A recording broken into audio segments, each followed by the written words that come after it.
Hello दोस्तों, कैसे हैं आप सब। एक बार फिर से आप सबका स्वागत करता हूं आपके अपने चैनल टूरोपीडिया हिंदी पर। दोस्तों, आज हम आपको हिंदुस्तान के जिस राज्य के सफर पर लेकर जा रहे हैं, उस राज्य को चाहे आप प्यार करें या ना करें, लेकिन इस राज्य को कोई नजरअंदाज नहीं कर सकता। भारत का वो राज्य जिसने दुनिया को शून्य से परिचित कराया, पूरी दुनिया को गणतंत्र का मूल मंत्र भी इसी राज्य ने समझाया। दुनिया का सबसे बड़ा वाईफाई जोन भी इसी राज्य में है। किसी ने सही कहा है कि गरीबी की भट्टी में तप तप कर महान लोग बनते हैं, और इस राज्य ने भी गरीब होने के बावजूद दुनिया को कई महान चेहरे दिए हैं। भारत में सबसे ज्यादा IAS और बैंक के PO भी इसी राज्य से हैं। दोस्तों, ये वो राज्य है जहाँ के 12 साल के बच्चे ने IIT एग्जाम क्लियर कर लिया, और ये वही जगह है जहाँ के बच्चे गरीबी में पढ़कर भी इतने आगे निकल जाते हैं। हम बात कर रहे हैं माता सीता, गौतम बुद्ध, गुरु गोविंद सिंह जी और हमारा अपना बिहार के बारे में। भारत का वो राज्य जहाँ कवि कोकिल विद्यापति जी का जन्म हुआ, जहाँ देश के पहले राष्ट्रपति राजेंद्र प्रसाद जी का जन्म हुआ। तो फिर देर किस बात की, अपना सीट बेल्ट बांध लीजिए अच्छे से और निकलते हैं बिहार की एक शानदार सफर पर। दोस्तों, बिहार वो राज्य है जिसे प्राचीन काल में मगध के नाम से जाना जाता था, और इसकी राजधानी पटना को पाटलिपुत्र के नाम से। बिहार का इतिहास उतना ही पुराना है जितना भारत का। यहाँ मौर्य, गुप्त आदि राजवंशों से लेकर मुगल शासकों ने राज किया है। माना जाता है कि बिहार शब्द की उत्पत्ति बौद्ध विहार के विहार शब्द से हुई, जिसे बाद में बिहार कर दिया गया। बिहार को उत्तर में नेपाल, पूर्व में पश्चिम बंगाल, पश्चिम में उत्तर प्रदेश और दक्षिण में झारखंड ने घिरा हुआ है। 1912 में बंगाल के विभाजन के समय बिहार अस्तित्व में आया। सन 1935 में उड़ीसा और सन 2000 में झारखंड को बिहार से विभाजित कर दिया गया। बिहार वो राज्य है जो भारत के इतिहास में साहित्यिक, ऐतिहासिक, धार्मिक सभी स्तर पर महत्वपूर्ण भूमिका अदा करता है। और आज भी बिहार शिक्षा, संस्कृति और सामाजिक दृष्टि से उतना ही समृद्ध है जितना कि पहले था। आपको जानकर हैरानी होगी, लेकिन ये सच है कि सिर्फ इतिहास के पन्नों पर ही नहीं, बल्कि वर्तमान में भी बिहार दुनिया में जगमगा रहा है। बिहार की राजधानी पटना में दुनिया का सबसे बड़ा वाईफाई रेंज जोन है। एक दो नहीं बल्कि पूरे 20 किलोमीटर के दायरे में इंटरनेट की मुफ्त सुविधा का फायदा उठा सकते हैं। दोस्तों, देश में उत्तर प्रदेश के बाद सबसे ज्यादा IAS ऑफिसर बिहार की भूमि से ही निकलते हैं। बिहारी लोगों के दिमाग बहुत तेज होते हैं।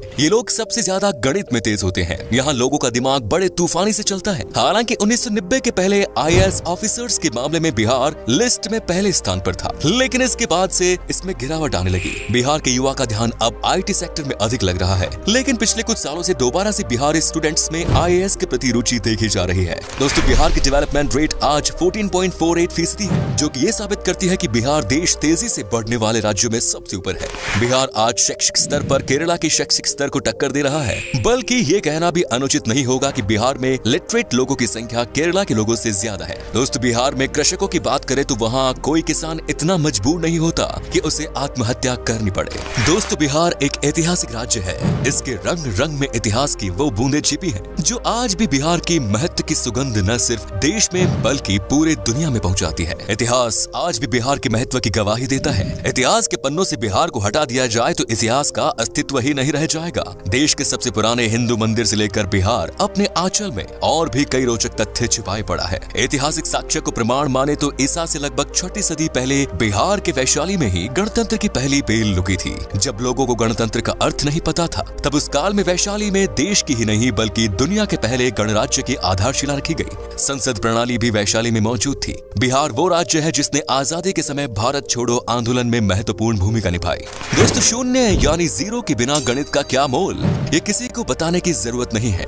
दुनिया को शून्य देने वाले आर्यभट्ट जी का जन्म भी बिहार में ही हुआ था। शायद यही कारण है कि आज भी बिहार के लोग गणित में माहिर होते हैं, और आज भी गणित में यहाँ के लोगों की कोई बराबरी नहीं। बिहार ही वो जगह है जिसने चाणक्य जैसा इकोनॉमिस्ट, चंद्रगुप्त और अशोका जैसा राजा, बुद्ध और महावीर जैसा धर्म प्रवर्तक, आर्यभट्ट जैसा वैज्ञानिक और शेर शाह जैसा शासक दुनिया को दिया। भारत एक ऐसा देश है जहाँ क्रिकेट किसी धर्म से कम नहीं, और MS धोनी का नाम इस धर्म के सबसे पॉपुलर पन्नों में से एक। MS धोनी का जन्म रांची में हुआ था, जो कि पहले बिहार का हिस्सा हुआ करता था। धोनी को लोग आज भारत के सबसे सफल क्रिकेट कप्तान और महान खिलाड़ी के रूप में देखते हैं। सिखों के 10वें गुरु गुरु गोविंद सिंह का जन्म भी बिहार में ही हुआ, और सिखों का पवित्र स्थान हरमिंदर तख्त पटना में है। आपको बता दें कि दुनिया का सबसे पुरानी यूनिवर्सिटी नालंदा यूनिवर्सिटी और तक्षशिला यूनिवर्सिटी भी बिहार में ही है। यहाँ पहले विदेशों से भी लोग पढ़ाई करने आया करते थे। दोस्तों, माता सीता की जन्मभूमि भी एक समय में बिहार में ही थी, जो आजकल नेपाल का हिस्सा हो गया। आपको बता दूं कि जनकपुर में ही माता सीता पैदा हुई और तब ये बिहार हुआ करता था, जहाँ पर भगवान राम जी आए थे।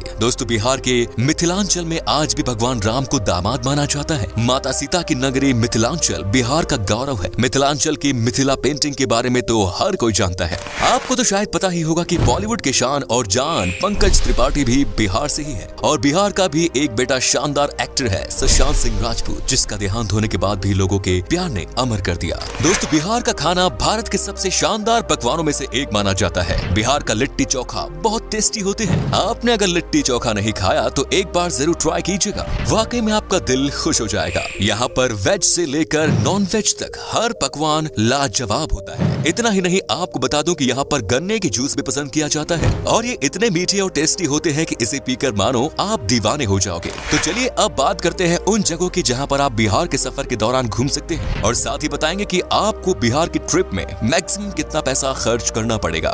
नंबर 1 इज बोध गया। दोस्तों, बिहार में घूमने वाली जगहों में शामिल बोध गया एक प्रमुख आकर्षित पर्यटन स्थल है, जो कि बौद्ध धर्म से संबंधित अनुयायियों के लिए विशेष महत्व रखता है। बोध गया एक तीर्थ स्थल के रूप में भी जाना जाता है, और ये वो स्थान है जहाँ बोधि वृक्ष के नीचे गौतम बुद्ध को ज्ञान की प्राप्ति हुई। यहाँ मन को एक अद्भुत शांति मिलती है, इसीलिए यहाँ साल भर देश विदेशी पर्यटकों की भीड़ बनी रहती है। बोध गया को यूनेस्को वर्ल्ड हेरिटेज साइट्स की सूची में भी शामिल किया गया है। Next is Patna. बिहार राज्य में गंगा नदी के दक्षिणी छोर पर स्थित पटना पर्यटन स्थल बिहार की राजधानी है, और पटना को एक ऐतिहासिक और आकर्षित पर्यटन स्थल के रूप में जाना जाता है। पटना शहर धार्मिक दृष्टि महत्व के साथ साथ आध्यात्मिक महत्व भी रखता है। बिहार के पटना को सिखों, जैन, हिंदू और बौद्ध धर्मों के तीर्थ स्थलों का प्रवेश द्वार भी माना जाता है। उत्तर भारत के सबसे बड़े शहर के रूप में विख्यात पटना तारामंडल, हाईकोर्ट, पटना साहिब गुरुद्वारा, पादरी की हवेली और सचिवालय भवन जैसे आकर्षण से भरा हुआ है। Next is Madhubani. बिहार का आकर्षित शहर मधुबानी एक प्राचीन शहर है, जो कि मधुबानी कला और संस्कृति के लिए जाना जाता है। मधुबानी शहर का उल्लेख रामायण काल में होने की पुष्टि की गई है। मधुबनी शहर अपनी शानदार चित्रकारी के लिए जाना जाता है। आपकी जानकारी के लिए बता दें कि सीतामढ़ी और सुपौल मधुबनी के प्रमुख व्यापारी क्षेत्र के रूप में जाने जाते हैं। Next is Nalanda. बिहार के तीर्थ स्थलों में शामिल नालंदा बिहार की ऐतिहासिक जगह है। नालंदा प्राचीन काल की सबसे पॉपुलर तीर्थ स्थल है, जो कि संस्कृति, आध्यात्मिकता, इतिहास, वास्तुकला और पर्यटन का जीता जागता उदाहरण है। नालंदा यूनिवर्सिटी यहाँ का प्रमुख आकर्षण है। Next is Vaishali. वैशाली तीर्थ स्थल बिहार का वो धार्मिक स्थान है जहाँ भगवान महावीर का जन्म हुआ। वैशाली बिहार का एक छोटा सा जिला है, जो कि बौद्ध, जैन और हिंदू धर्म से संबंधित अनुयायियों के लिए एक तीर्थ स्थल के रूप में जाना जाता है। माना जाता है कि वैशाली नाम महाभारत काल से संबंध रखता है, जो कि राजा विशाल के नाम पर रखा गया। Next is Munger. बिहार के मुंगेर पर्यटन स्थल मिडलैंड के नाम से भी जाना जाता है। ये मुंगेर के प्रसिद्ध मंदिर पूरे देश में प्रसिद्ध है और अपने यहाँ आने के लिए पर्यटकों को आकर्षित करते हैं। मुंगेर को Bihar school of yoga seat के लिए भी जाना जाता है। मीर कासिम की राजधानी के रूप में जाना जाने वाला मुंगेर शहर अपने प्रमुख आकर्षण श्री कृष्णा वाटिका, सीता कुंड, मन पत्थर और दिलवरपुर जैसे आकर्षण के लिए बहुत प्रसिद्ध है। Next is Muzaffarpur. बिहार के प्रमुख आकर्षण में शामिल मुजफ्फरपुर बागमती और लखनदेई नदियों के पास स्थित एक सुंदर शहर है। यहाँ की लीची सबसे पॉपुलर है। मुजफ्फरपुर बिहार की राजधानी पटना से लगभग 71 किलोमीटर दूर है। वज्जिका भाषा मुजफ्फरपुर में सबसे अधिक बोली जाने वाली भाषा है। Next is Bhagalpur. बिहार की सिल्क सिटी के नाम से प्रसिद्ध भागलपुर एक ऐतिहासिक शहर है, जो कि पावन गंगा नदी के दक्षिणी तट पर स्थित है। भागलपुर बिहार का तीसरा सबसे बड़ा शहर होने के अलावा यहाँ के प्रमुख शैक्षणिक संस्था के लिए भी जाना जाता है। भागलपुर के प्रमुख आकर्षण विक्रमशिला गंगेटिक डॉल्फिन सेंचुरी है, जो कि पर्यटकों को अपनी ओर आकर्षित करता है। बिहार का भागलपुर अपने रेशम के उपयोग के लिए पहचाना जाता है। Next is Pawapuri. बिहार के धार्मिक स्थलों में शामिल पावपुरी नालंदा जिले में स्थित है और जैनियों के लिए किसी तीर्थ स्थल से कम नहीं। आपको बता दें कि पावपुरी शहर एक समय में मौल महाजनपद की संयुक्त राजधानी के रूप में जाना जाता था। पावपुरी वो धार्मिक स्थान है जहां भगवान महावीर को 500 ईसा पूर्व में दफनाया गया था।